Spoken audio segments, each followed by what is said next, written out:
کسی نے سوال کیا یا رسول اللہ علی کو کندھے پہ کیوں بلند کر رہے ہیں، علی کو کندھے پر کس لیے بلند کر رہے ہیں؟ تو شاہ عبد الحق محدث دہلوی کا جملہ ہے، وہ لکھتے ہیں کہ رسول اللہ نے فرمایا، گویا کہ رسول نے فرمایا کہ کار حق کو کرنے کے لیے بار حق کو اٹھا رہا ہوں۔ جب امام علی نے بتوں کو توڑا، بت شکنی کی، تو یہ ایک ایسا فریضہ تھا کہ جو اسے دیا گیا کہ جو لوگوں کی دشمنیوں کو بھی مول لیتا، لوگوں کی دشمنیوں کو سہ سکتا۔ اور یہاں پر کسی نے نہیں کہا کہ ابو طالب کے بیٹے آپ کے والد بھی تو بت پرست تھے، اب کو بنی ہاشم کا کوئی بت نہیں ملے گا، کہ بنی ہاشم کسی بت کی پوجا کرتے تھے۔ اور بنی ہاشم میں ایسے افراد ہو سکتے ہیں کہ جو بت پرست ہو، ابو لہب، لیکن بنی ہاشم کا بت ہو یہ نہیں ملتا ہے۔ اے ہشام، یہ وہ نوجوان ہے جنہیں کعبہ کی مٹی جانتی ہے۔ اے ہشام، یہ وہ جوان ہے کہ جنہیں بیت اللہ اور حرم جانتا ہے۔ شخص بڑے بلند و بانگ دعوے کرتا ہو کہ میں اللہ کو ایک مانتا ہوں، توحید اور موحد ہوں، توحید خالص ہے، لیکن وہ اللہ کی مخلوق کو تقسیم کر دے۔ جب رسول کا مد مقابل آ جائے، کوئی رسول کے فیصلوں کے سامنے کوئی آ جائے، خواہ وہ مشرک ہو یا وہ اسلام کا بھی دعویٰ کرے، لیکن رسول کا سامنے آ جاتا ہے اور اس کے فیصلے کو چیلنج کرتا ہے تو شرک پھر رسالت کرتا ہے۔ اگر یہ کہا جائے کہ ان کی دعا قبول نہیں ہوئی تو نسل ابراہیمی کے اندر ایک بھی مومن نہیں ہے۔ نسل ابراہیمی کے اندر اگر دعا قبول نہیں ہوئی، اور اگر دعا قبول ہوئی ہے تو یہ ماننا پڑے گا کہ جو ابراہیم نے دعا کی کہ پروردگار لیقیموا الصلاۃ، کہ جس نے کہا ہو اے محمد آپ یہ بات کیسے کرتے ہیں، آپ کے آباء و اجداد تو خود بت پرست تھے۔ جب جناب ابو طالب حفاظت کرتے تھے رسول اللہ کی تو بنو امیہ میں سے کوئی نہیں آیا، کوئی ان کا لیڈر عتبہ، شیبہ، ولید، کوئی بھی نہیں آیا ابو طالب کے پاس علیہ السلام کہ ابو طالب آپ کیسے اپنے بھتیجے کی حفاظت کی دعوے داری کرتے ہیں، کل تک تو آپ ہمارے ساتھ اس میں شریک رہے ہیں۔ کوئی ایک بھی نہیں آیا۔ میں نے گزشتہ سے پچھلے پیوستہ دن ایک جملہ عرض کیا تھا کہ قرآن مجید ایمان کا تعارف کراتا ہے، قرآن مجید ایمان کے بارے میں ڈسکشن کرتا ہے۔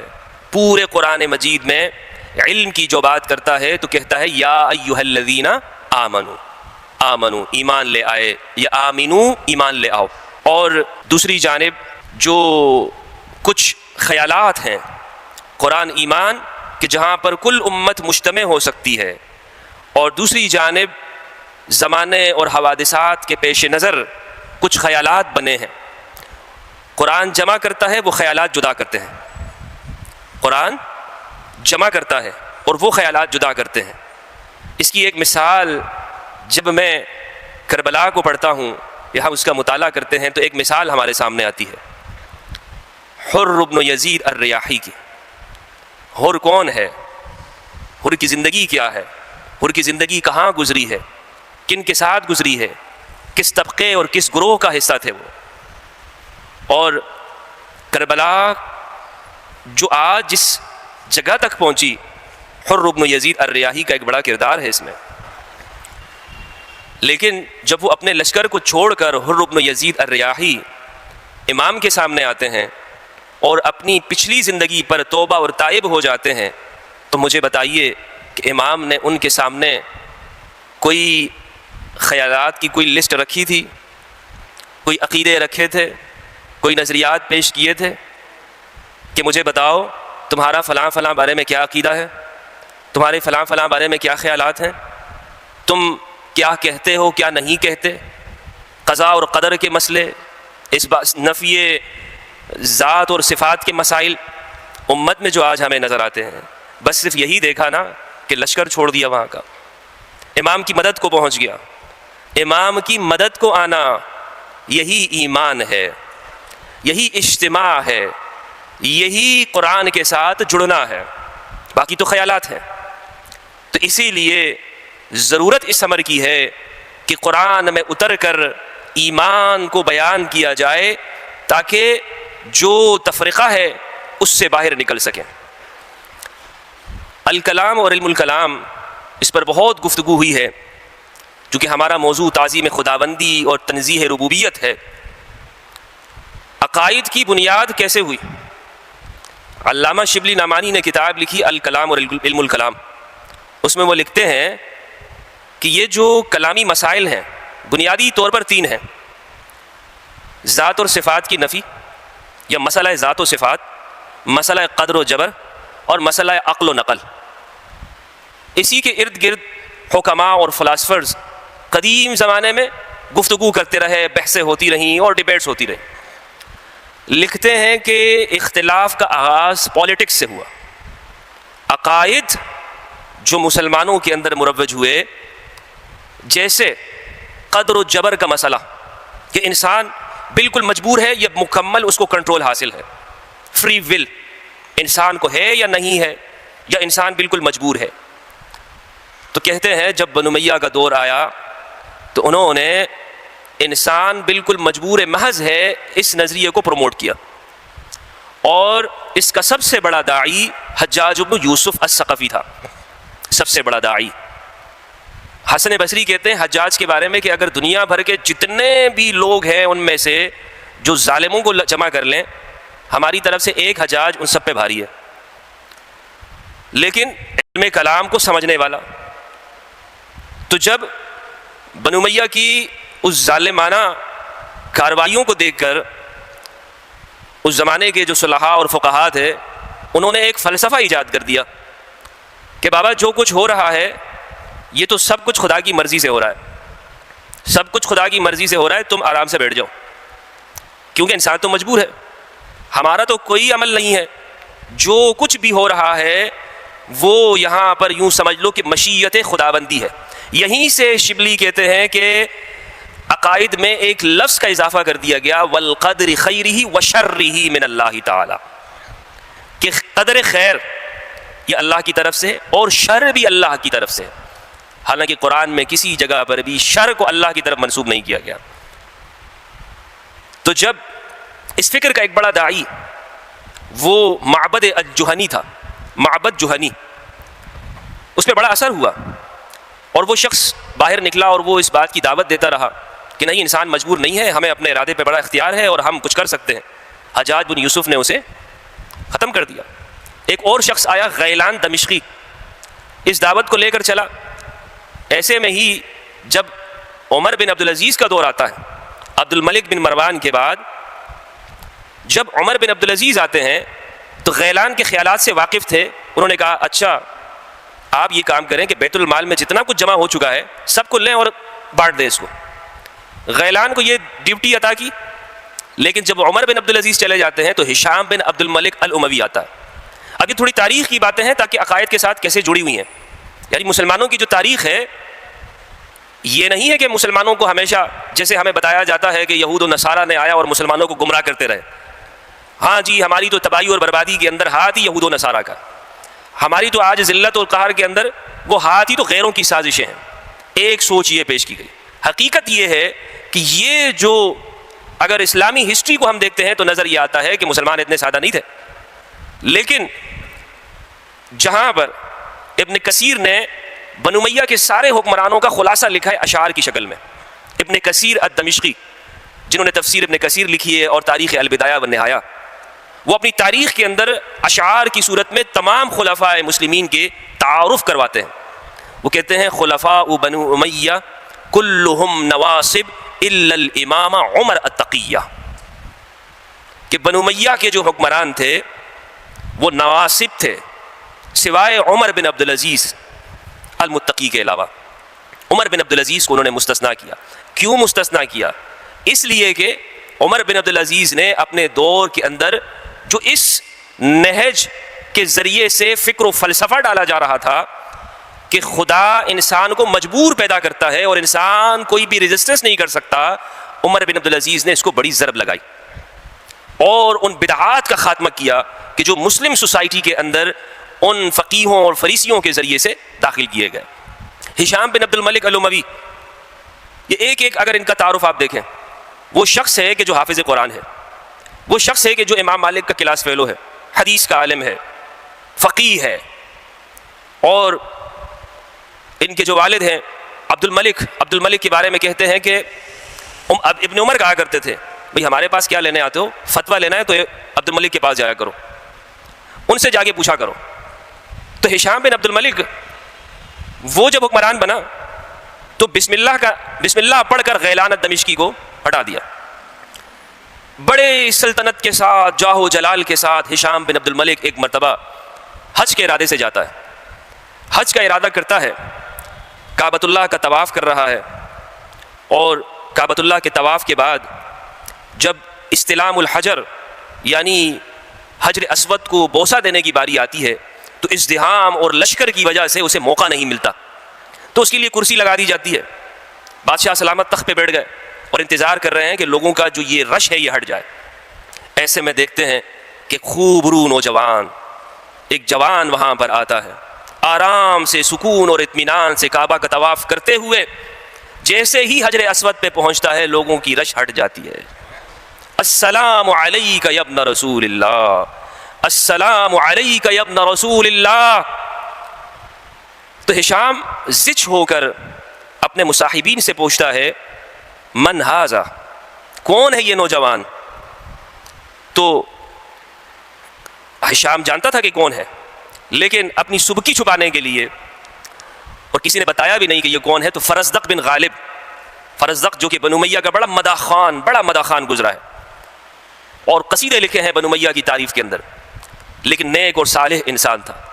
فرزدق نے کہا کہ اچھا آپ نہیں جانتے؟ کہا کہ ھذا الذی تعرف البطحاء وطأته والبیت يعرفه والحل والحرم، ھذا ابن خیر عباد اللہ کلہم، ھذا التقی النقی الطاہر العلم، ھذا ابن فاطمة ان كنت جاہلہ بجدہ انبیاء اللہ قد ختموا۔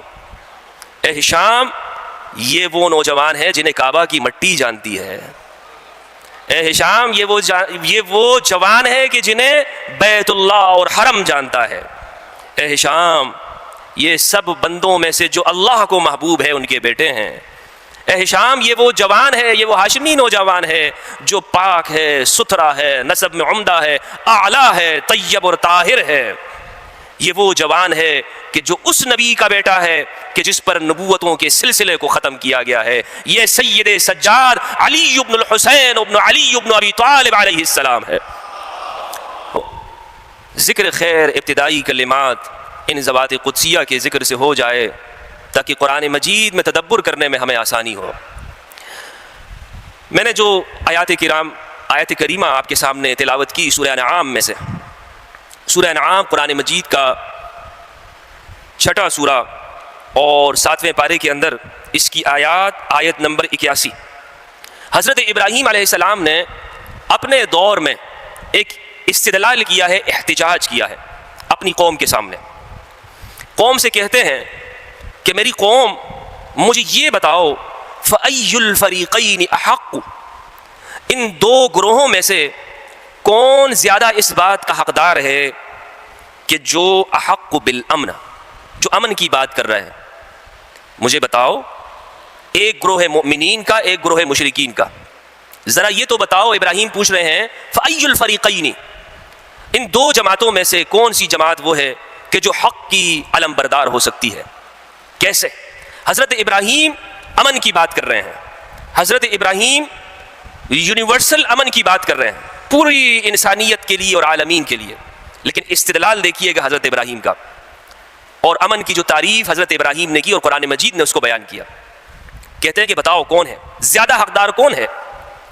ان کنتم تعلمون، اگر تم جانتے ہو، الذین آمنوا، جنہوں نے ایمان لایا، ولم یلبسوا ایمانہم بظلم، اور پھر اپنے ایمان کو ظلم کا لباس نہیں پہنایا۔ ایمان لایا اور پھر ایمان کے اوپر ظلم کا چڑھاوا نہیں چڑھا دیا۔ اولئک لہم الامن وہم مہتدون، یہی صاحبان امن ہیں اور راہ ہدایت کے اوپر فائز ہیں۔ یہ حضرت ابراہیم بات کر رہے ہیں اپنے دور میں کہ تم یہ کہہ رہے ہو کہ امن کی بات ہونی چاہیے، یاد رکھنا امن توحید کے ساتھ ہوگا، امن خدا کی معرفت کے ساتھ ہوگا۔ امن کی بات تب ہوگی کہ جب خدا کی صحیح پہچان بھی ہوگی، اور جہاں پر ظلم ہو، ایمان کے ساتھ ظلم ہو اور شرک کے اندھیرے ہوں، تو پھر تمہاری امن کی بات کوئی فائدہ نہیں دے گی۔ اور کہا کہ امن اس کی ضرورت کیوں ہے؟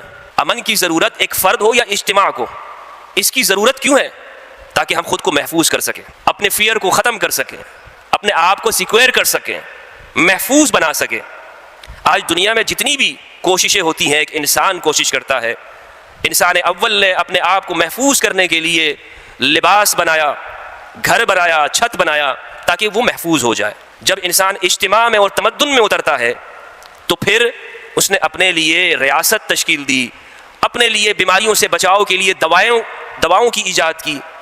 یہ سب کچھ اس لیے کر رہا ہے تاکہ وہ خود کو محفوظ کر سکے، تاکہ وہ اپنے آپ کو اس جگہ پر لے آئے کہ کوئی اسے چیلنج نہ کر سکے، اس کی خود مختاری کو کوئی چیلنج نہ کرے۔ تو لہٰذا وہ امن کی اور طاقت کی بات کرتا ہے، اور امن کے لیے پھر وہ اپنی طاقت کا استعمال بھی کرتا ہے اور اس کو جمع بھی کرتا ہے۔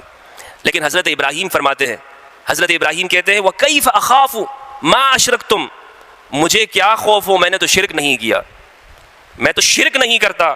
وَلَا تَخَافُونَ أَنَّكُمْ أَشْرَكْتُمْ بِاللَّهِ، اور تم خوف نہیں رکھتے خدا کا حالانکہ تم شرک کرتے ہو، ان چیزوں کے ساتھ اللہ کو شریک کرتے ہو کہ جس پر تمہارے پاس کوئی دلیل اور کوئی سلطان اور کوئی روشن چیز بھی تمہارے پاس موجود نہیں ہے۔ دیکھیں شرک کیا ہے، شرک کسے کہتے ہیں؟ ایک شخص یہ کہتا ہے کہ میں موحد ہوں، میں اللہ کی توحید کو مانتا ہوں۔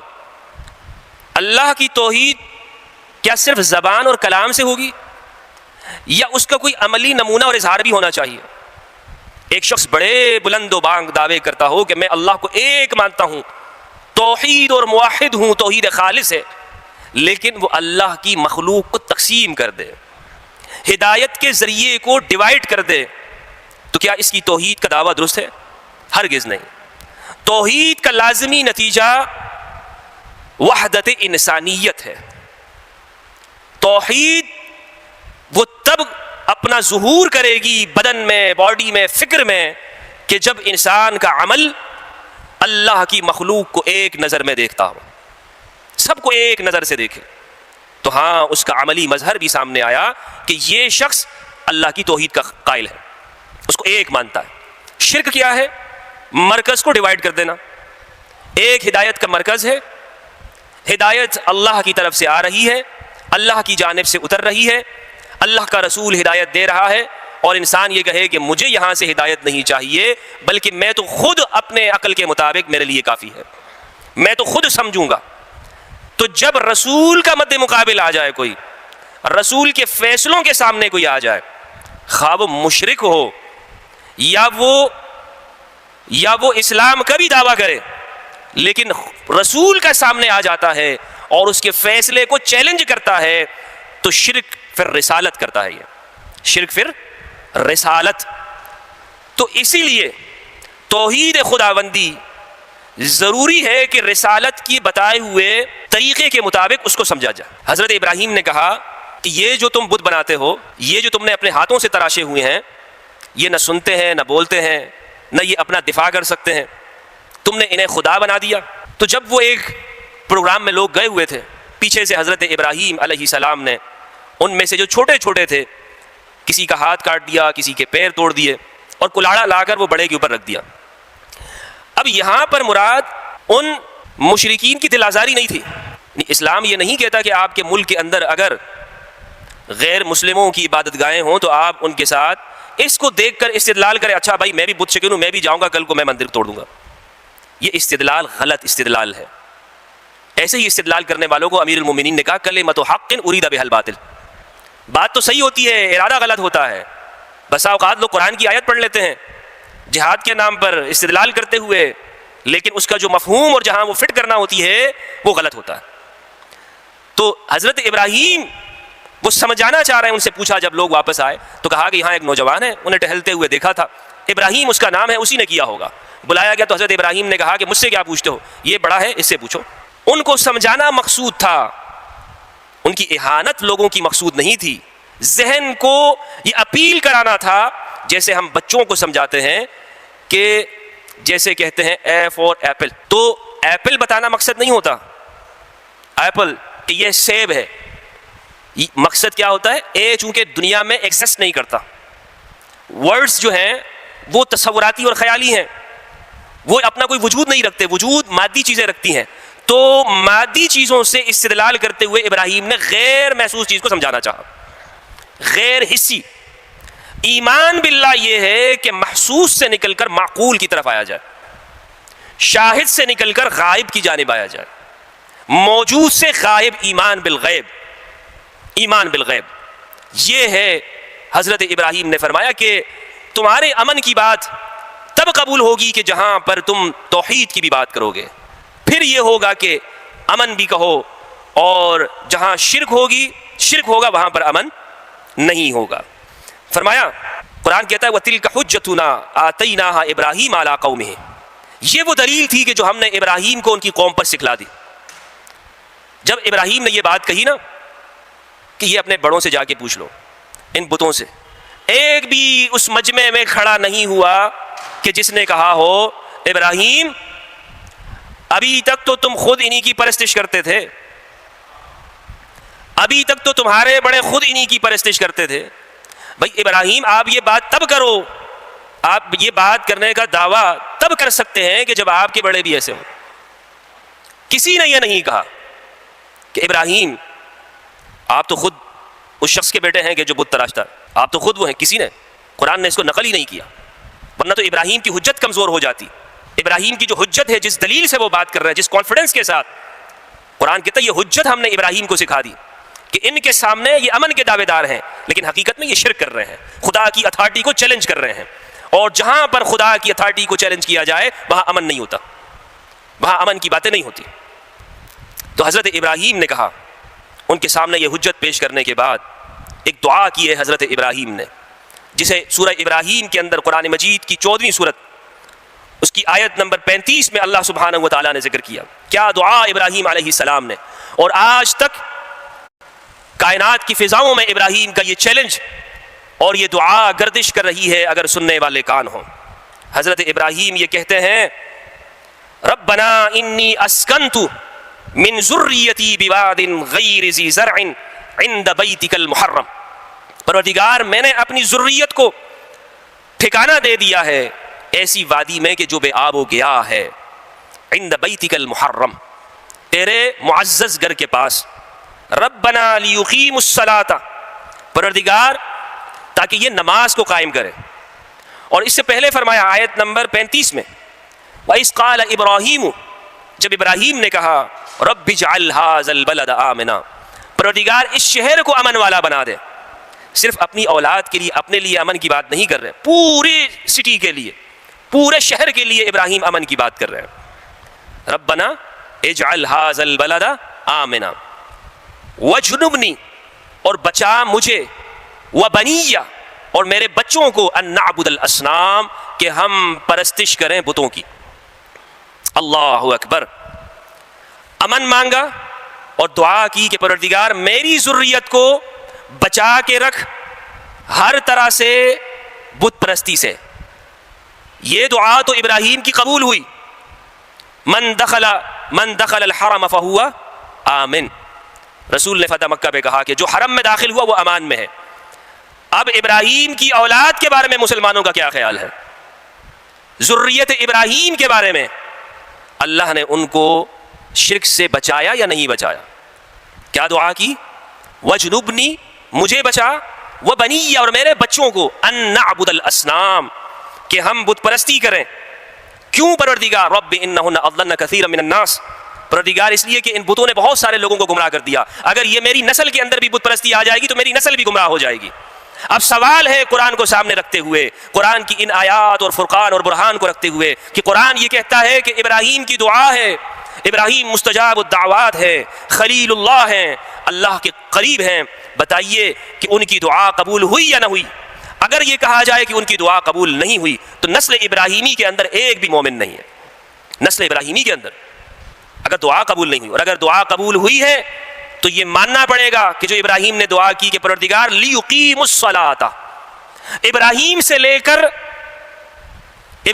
لے کر ختمی مرتبت تک ایک ذریت ایسی رہی ہے کہ جو اقامت صلاۃ کرتی ہے، ایک ذریت ایسی رہی ہے کہ جو ربوبیت عالمیت، جو رب العالمین کو موحد اور منزہ مانتے ہوئے، ایک مانتے ہوئے اور ہر طرح کے انسانی تصورات سے مانتے ہوئے وہ الگ اقامت صلاۃ کرتی ہے اور جماعت قائم کرتی ہے. ایک ایسی ذریت موجود ہے. اب یہ ذریت کیا ہے؟ یہ وہ ذریت ہے، ابراہیم بت شکن تھے. جملہ ہمارے ہاں بہت مشہور ہے، بت شکن ہے، کہ جس کا بہت مس یوز کیا جاتا ہے، تاریخ میں بھی اور حالات میں بھی دیکھتے ہیں کہ جہاں پر غیر مسلموں کی عبادت گاہیں نظر آئیں کہا کہ جناب ان کو گرا دو. یہ اسلام کا پیغام نہیں تھا، بلکہ فکر دینا ہے. اور وہ فکر کیا ہے؟ اور یہ بات وہ کرے کہ جس نے کبھی بت پرستی نہ کی ہو.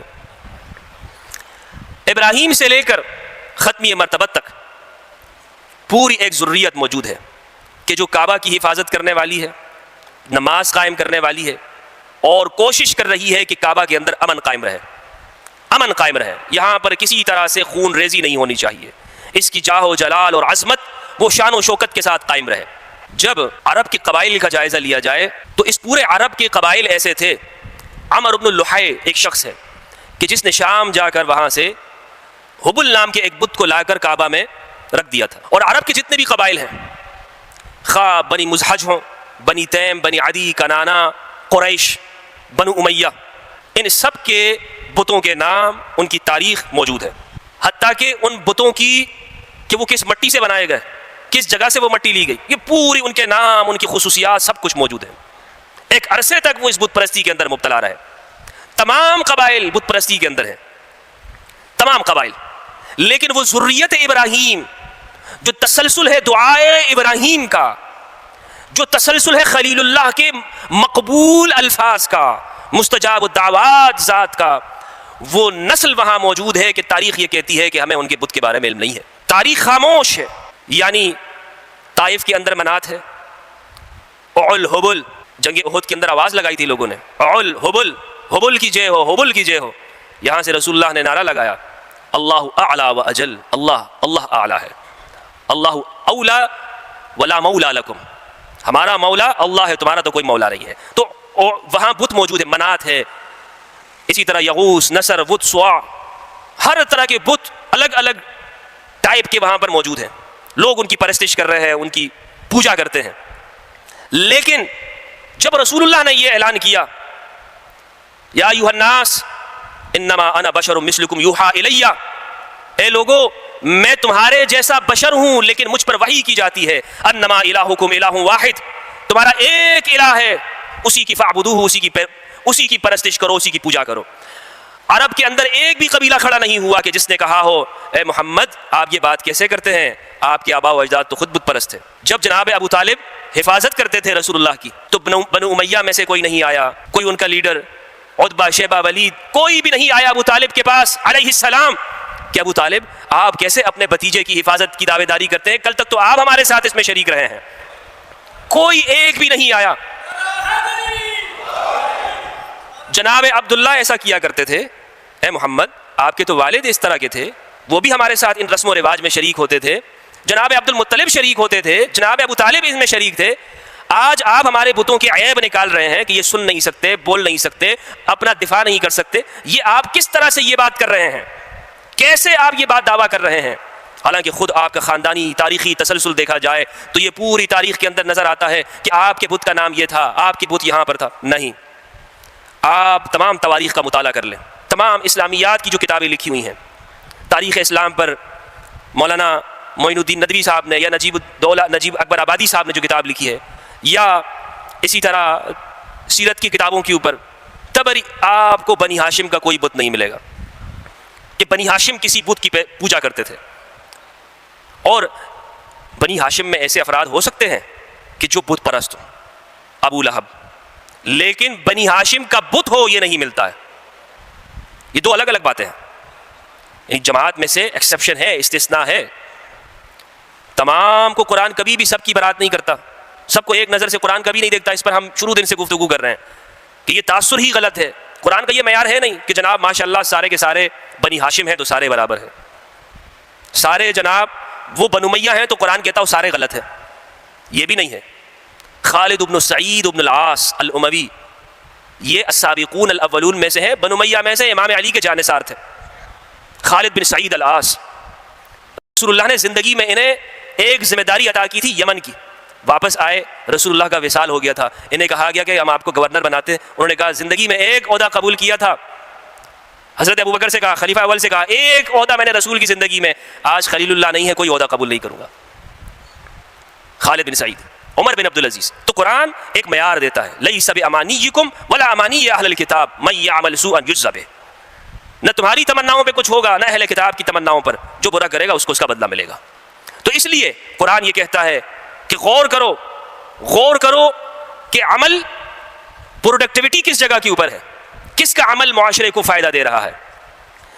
تو اسی لیے کسی نے یہ دعویٰ نہیں کیا کہ آپ کا بھی فلاں جگہ پر بت موجود تھا.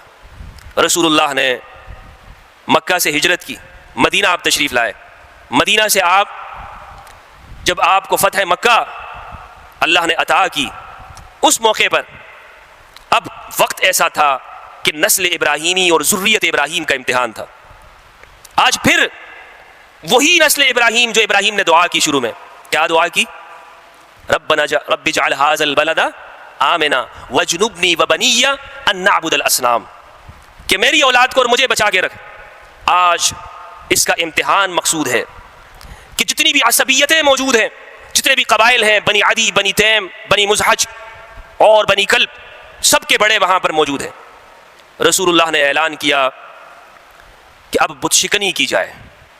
2 اعلانات ہوئے اس موقع کے اوپر. ایک اعلان ہوا کہ آج کے بعد یہاں پر شراب پر پابندی ہے, اور دوسرا اعلان یہ کیا کہ بت پرستی ممنوع ہے, بت پرستی ممنوع ہے. اور ایسے میں کعبہ کے اوپر جو بڑا بت تھا اس کو گرانے کے لیے اپنے دوش کو اور کندھے کو جھکا دیا اپنے بھائی امیر المؤمنین علی بن ابی طالب کے لیے, اور کہا علی اس پہ سوار ہو جاؤ اور بت شکنی کر کے فریضہ ابراہیمی کو ادا کرو. شاہ عبد الحق محدث دہلوی رحمہ اللہ نے لکھا ہے کہ کسی نے سوال کیا, یا رسول اللہ علی کو کندھے پہ کیوں بلند کر رہے ہیں, علی کو کندھے پر کس لیے بلند کر رہے ہیں؟ تو شاہ عبد الحق محدث دہلوی کا جملہ ہے, وہ لکھتے ہیں کہ رسول اللہ نے فرمایا, گویا کہ رسول نے فرمایا کہ کار حق کو کرنے کے لیے بار حق کو اٹھا رہا ہوں, کار حق کے لیے بار حق کو بلند کر رہا ہوں. اور علی نے بت شکنی کی, علی نے بت شکنی کی. وہ کیا کسی نے خوب کہا ہے کہ بت بنانے میں تو شامل تھے قبیلے سب کے, بت بنانے میں تو شامل تھے قبیلے سب کے, بت شکن ہیں تو علی ہے یا علی کے بیٹے. اللہ اکبر. سب کی قبریں ہیں مدینے میں, اللہ, سب کی قبریں ہیں, ٹھکانے ہیں مدینے میں, مگر بے وطن علی ہے یا علی کے بیٹے.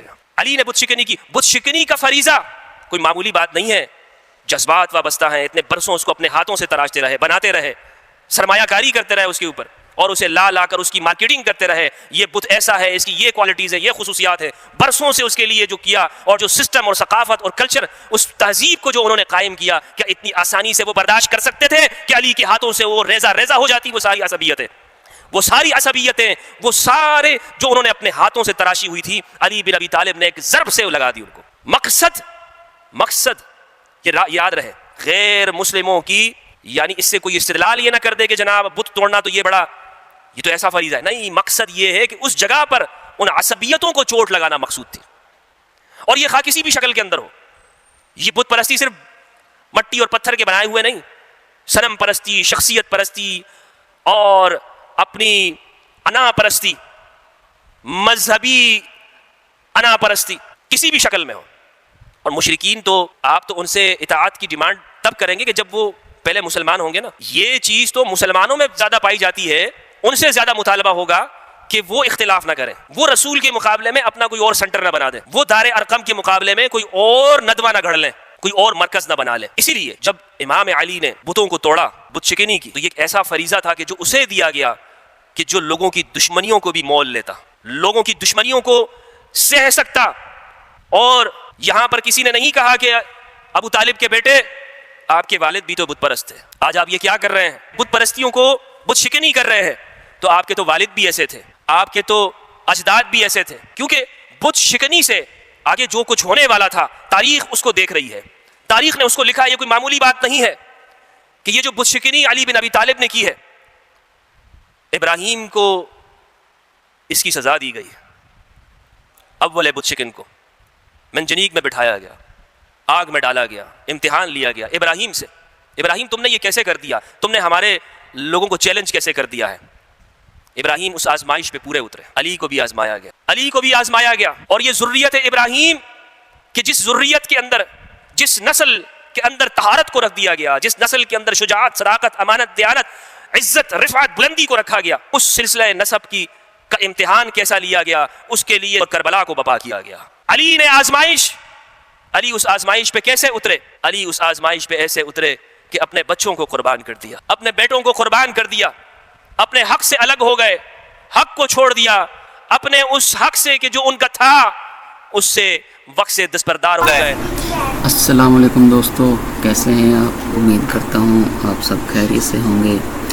ہماری یہ ویڈیو آپ کو کیسی لگی ہے ہمیں کمنٹ سیکشن میں ضرور بتائیے گا، اور ہماری ویڈیو اپنے دوستوں کے ساتھ شیئر بھی ضرور کیجیے گا تاکہ ہر آنے والی نئی ویڈیو آپ کے پاس بر وقت پہنچ سکے. اور یہ آپ کی ذمہ داری ہے کہ ہماری ویڈیو اپنے دوستوں کے ساتھ بھی شیئر کیا کریں تاکہ ہماری ویڈیو آپ کے ساتھ ٹائم سے پہنچ سکے. ویڈیو دیکھنے کا بہت شکریہ.